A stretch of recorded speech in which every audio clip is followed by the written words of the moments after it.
Tuwing umaga, bago ganap na gumising ang lungsod, may mga taong naghahanda na para sa isa pang hindi tiyak na araw.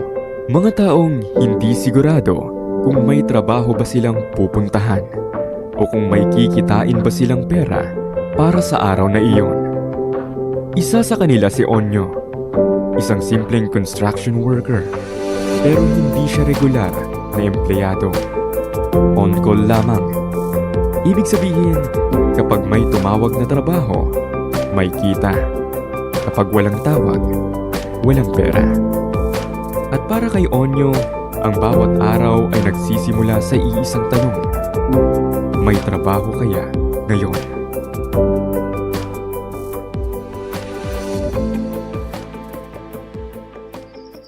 Maaga siyang nagigising. Hindi dahil sigurado siyang may trabaho, kundi dahil kailangan niyang maging handa. Handang maglakad, handang maghintay, handang magtrabaho kung sakaling may pagkakataon. Sa maliit nilang tahanan, tahimik ang umaga. Simpleng kape, simpleng almusal. Kasama ang asawa na tahimik ring umaasa. Dahil alam nila, kapag may kita si Onyo ngayon, may pagkain mamaya. Pero kung wala, kailangan nilang magtiis hanggang bukas.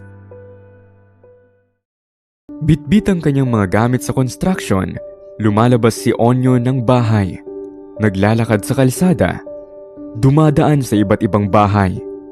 May mga kapitbahay na nagpapagawa at may mga manggagawang tulad niya. Mga taong araw-araw nagbubuhat ng semento, nagkakabit ng bakal, nagpapawis sa ilalim ng araw. Pero hindi lahat ay may pagkakataon. May mga araw na kompleto na ang trabahador. May mga araw na wala nang kailangan na dagdag na tao. At kapag ganoon ang nangyari, wala siyang magagawa, kundi maghintay ulit.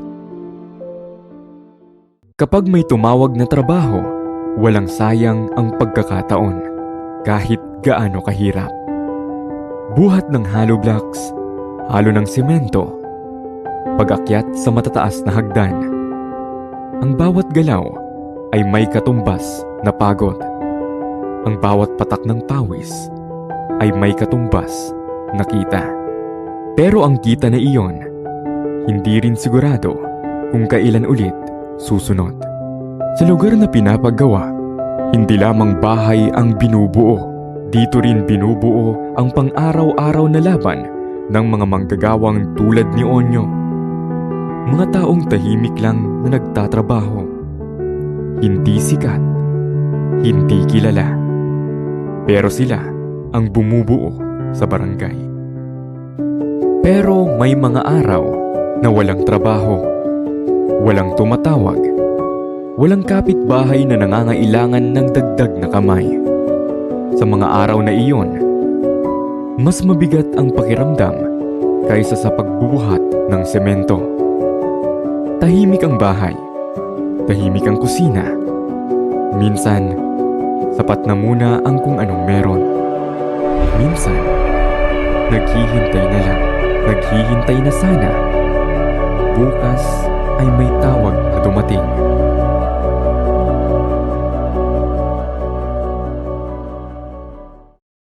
Para sa maraming tao, ang trabaho ay isang karera.